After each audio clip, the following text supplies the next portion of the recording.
خاوند کی اطاعت اور فرما برداری میں صحابیات کے عجیب عجیب واقعات مذکور ہیں۔ چنانچہ ایک صحابیہ کا واقعہ لکھا ہے، ایک صحابیہ کے یہاں بیٹا پیدا ہوا اور شوہر جہاد میں گئے ہوئے تھے، تو جس دن شوہر کا آنا ہے اس دن سے چند گھنٹے پہلے بیٹا فوت ہو گیا، یعنی بیٹا مر گیا۔ اب پریشان بیٹھی ہیں کہ خاوند اتنے عرصے بعد آئے گا اور اسے پتا چلے گا کہ بیٹا فوت ہو گیا تو خاوند کو کتنا صدمہ ہوگا۔ جب صحابیہ بہت پریشان ہوئی تو اس نے بچے کو نہلا دھلا کر کفن پہنا کر چارپائی پر رکھ دیا، کسی کو اطلاع نہیں دی۔ خاوند جب گھر آیا تو پوچھا کہ کیا بنا، تو بتایا کہ اللہ نے بیٹا دیا۔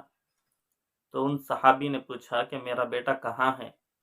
تو ان صحابیہ نے فرمایا کہ آپ کا بیٹا سکون میں ہے۔ تو خاوند سمجھا کہ وہ شاید سو رہا ہے، چنانچہ خاوند نے کھانا کھایا اور رات ہو گئی تھی۔ میاں بیوی اکٹھے ہوئے، سفر کی باتیں بھی ہوئیں اور رات اچھی طرح سے گزری، مگر شوہر کو بھنک بھی لگنے نہیں دی اس عورت نے، اس صحابیہ نے۔ لیکن اس عورت کو دیکھیں، بہرحال وہ ماں تھی، لیکن اس نے دل پر پتھر باندھ کر شوہر کو خوش کرنے کی کوشش کی، حتیٰ کہ اسی حال میں صبح ہو گئی۔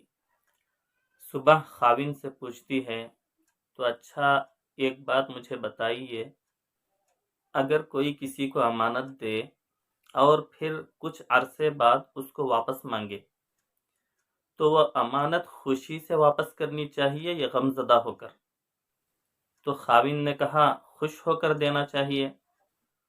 تو ان صحابہ عورت نے کہا، تو اچھا اللہ تعالیٰ نے بھی آپ کو ایک امانت دی تھی اور اللہ تعالیٰ نے اسے واپس لے لیا، اب جائیے اور خوشی خوشی اللہ کے حوالے کر دیجیے۔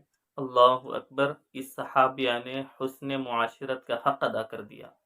صبح ان کے خاوند نبی اکرم صلی اللہ علیہ وسلم کے دربار میں حاضر ہوئے اور عرض کیا کہ رات میرے گھر میں یہ واقعہ پیش آیا، یا رسول اللہ، میری بیوی نے میری خاطر، میری خوشی کی خاطر اپنے صبر اور ضبط کا مظاہرہ کیا۔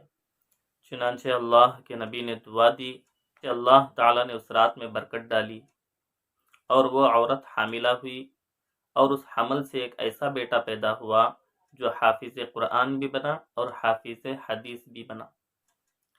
تو اس لیے شوہر کے حقوق کو سمجھنے کی کوشش کریں اور شوہر کے ساتھ اچھا برتاؤ کریں۔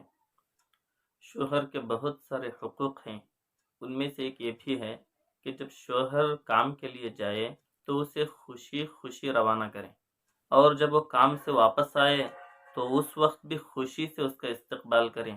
یہ نہیں کہ سارا دن کے جھمیلے اس کے سامنے سنانا شروع کر دیں اور جلی کٹی سنانا شروع کر دیں، یہ نہیں، بلکہ اس کا خوشی سے استقبال کریں، کیونکہ وہ سارا دن محنت و مشقت کر کے کچھ کمائی لے کر آپ کی خوشی کے واسطے وہ گھر میں آیا ہے، سکون حاصل کرنے کے واسطے وہ گھر میں آیا ہے۔ اب جب گھر میں آیا تو اسے سکون نہیں ملا تو وہ کہاں جائے گا؟ پھر وہ سکون باہر تلاش کرے گا، باہر دوستوں میں تلاش کرے گا، پھر غلط تعلقات میں وہ تلاش کرے گا۔ اس لیے کوشش یہ ہو کہ جب بھی خاوند شوہر گھر آئے تو اس کے ساتھ خوشی کا معاملہ کریں اور خوشی کے ساتھ بات کریں اور اسے سکون دیں، تب وہ شوہر جو ہے گھر میں خوشی خوشی رہنے کی کوشش کرے گا اور اس کا گھر میں دل لگے گا۔ تو ناظرین گرامی، آج کے لیے بس اتنا ہی۔ اللہ تعالی ہمیں عمل کی توفیق عطا فرمائے۔ السلام علیکم ورحمۃ اللہ وبرکاتہ۔